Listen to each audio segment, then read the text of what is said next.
that's one reason I just love concretizing, because it takes what is not visible and makes it visible. I'm Linda's watch, and here I am. And I was worrying that she won't wear me, because with a little child, usually mothers do not wear too many rings.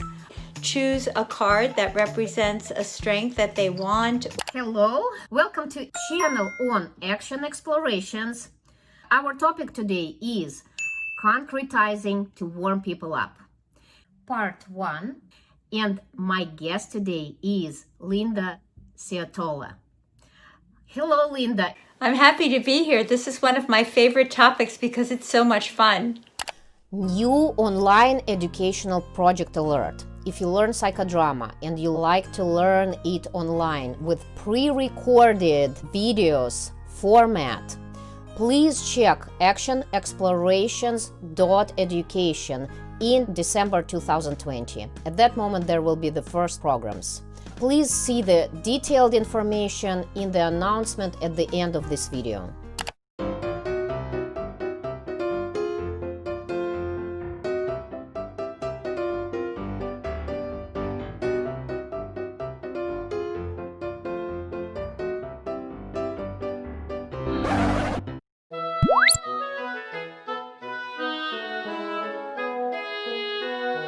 What is the warm-up for the purposes of our interview? So we would use the same vocabulary with the viewers, Yes.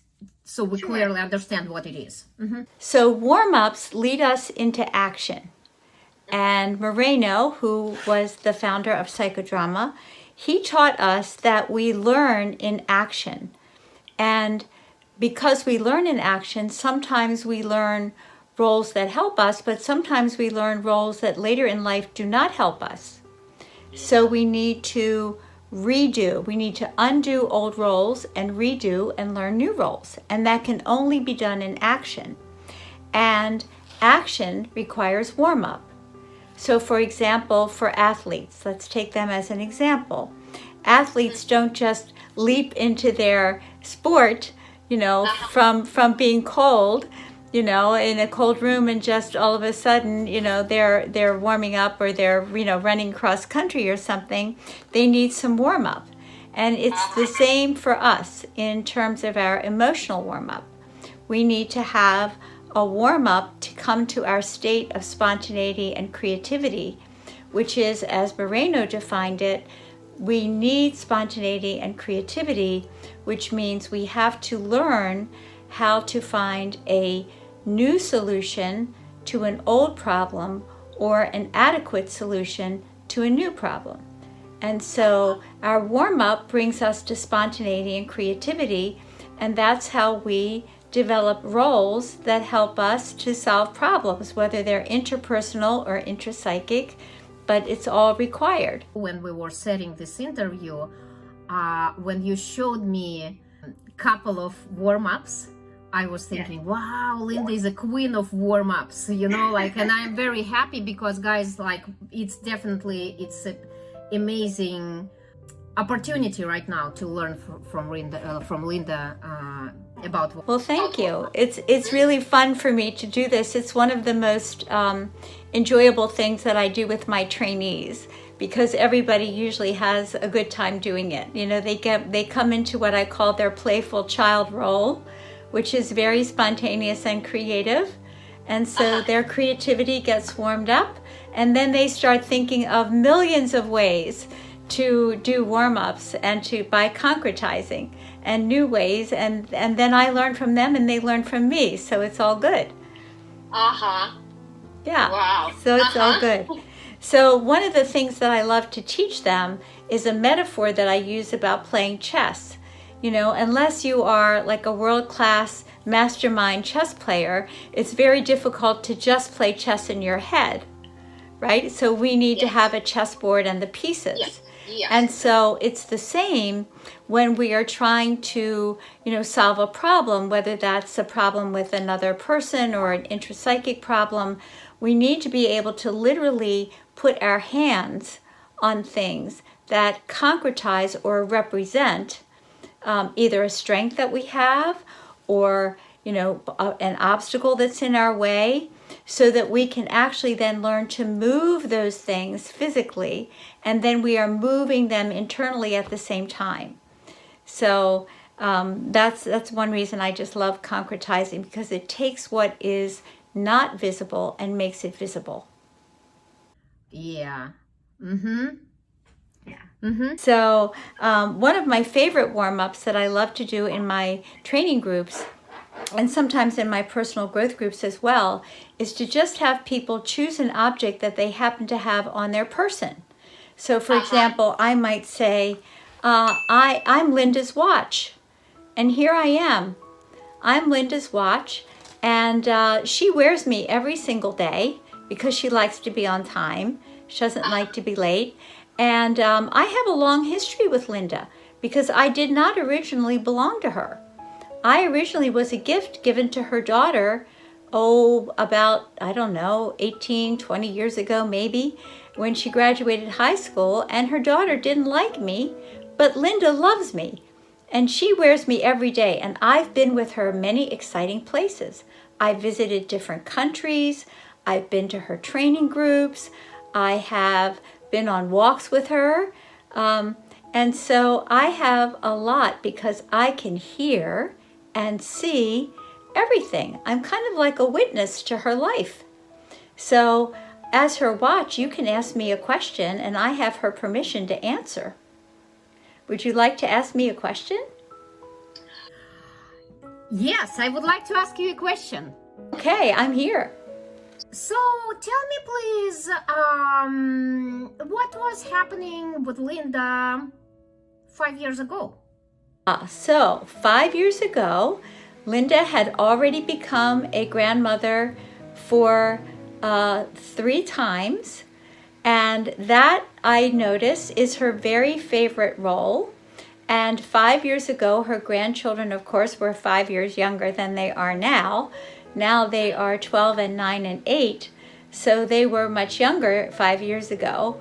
And she spent lots of time playing with them and dressing up in costumes with them and bringing puppets out with them and putting on puppet shows and all of that. And that was really the highlight of her life 5 years ago, was playing with her young grandchildren, because she loves to play, and she loves it when children get to have fun playing, just like when adults get to have fun playing, because that's spontaneity.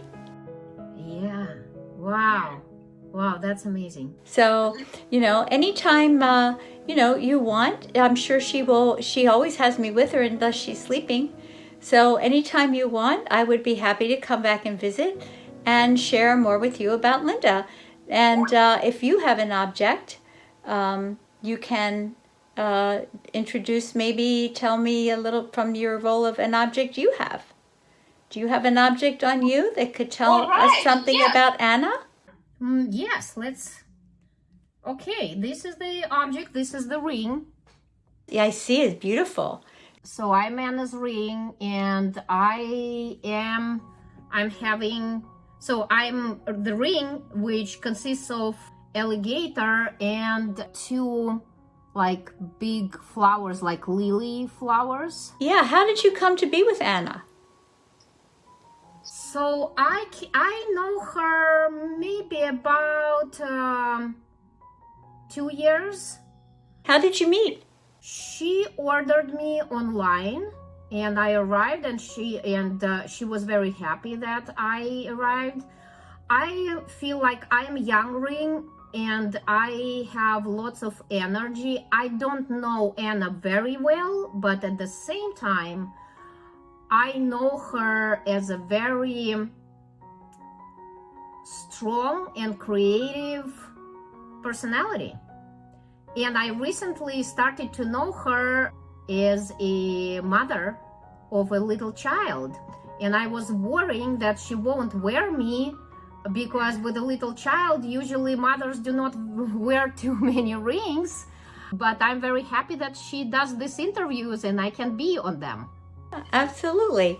So we can put our ring and our watch down and just chat for a moment about what it was like to just take the role of the ring and take the role of the watch. and chat back and forth that way.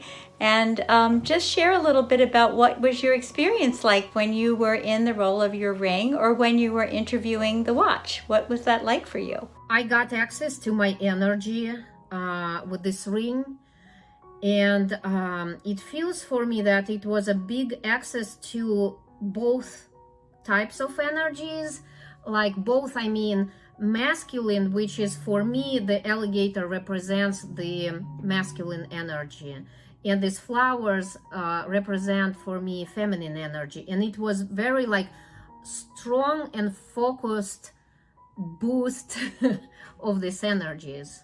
That's how it feels. I definitely feel warmed up. Yeah, great. That was the goal. That was the goal. And the lovely thing about doing this in groups is that when people are sharing, it builds the energy of the entire group. So there's kind of a contagion factor.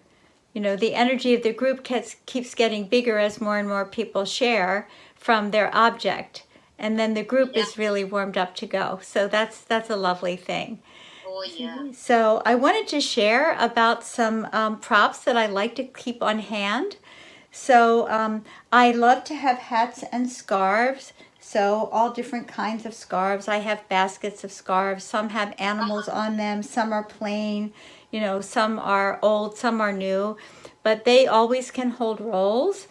I think every psychodramatist should have a magic wand of some kind, because sometimes somebody can just hold the magic wand, and as the director, you can say to the person, you know, imagine that you have a really working magic wand, and, you know, what would you ask of your magic wand?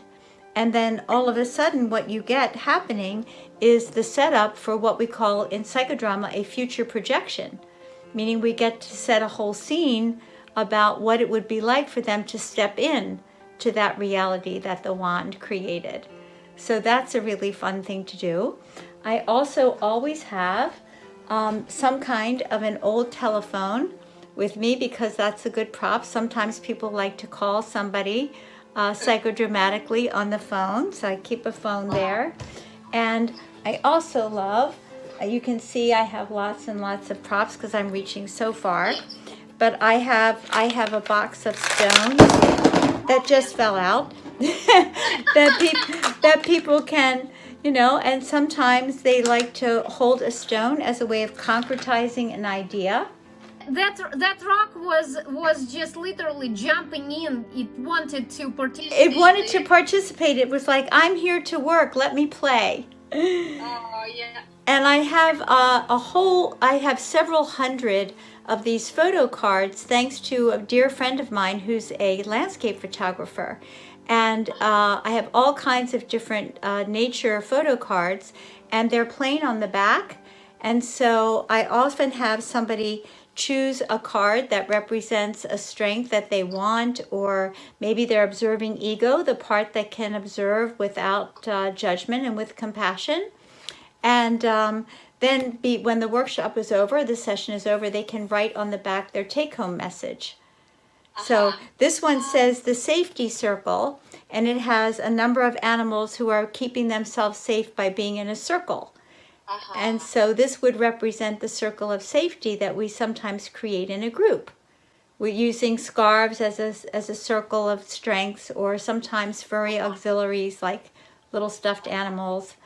So I love to have all kinds of props at my disposal. I also have, thanks to my grandchildren, musical instruments, all kinds of musical instruments, because sometimes sound is very much important for warm-up. You know, sometimes people like to have sound for their warm-up.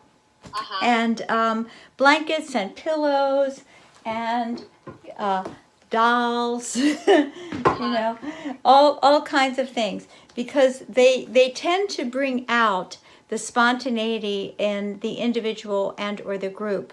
But I'll tell you, I wanted to just share with you a story, if I can. It's a true story, and it's actually written up in the book that I co-authored with Karen Carnabucci, the one on healing eating disorders with psychodrama and other action methods. If you'd like to learn psychodrama online, please go to actionexplorations.education. This is my project. It's my baby. So I'm working with international trainers. They are doing their programs teaching psychodrama online. Each program has lecture part, case part, and evaluation part. L.Ciotola is there in the frame of therapeutic spiral model modules. We're going to do with them 20 modules, and at least in the first module she's going to be there, so please check it out. And we were talking about creating another programs with her. Just keep an eye on the other videos, and I will provide the information on that.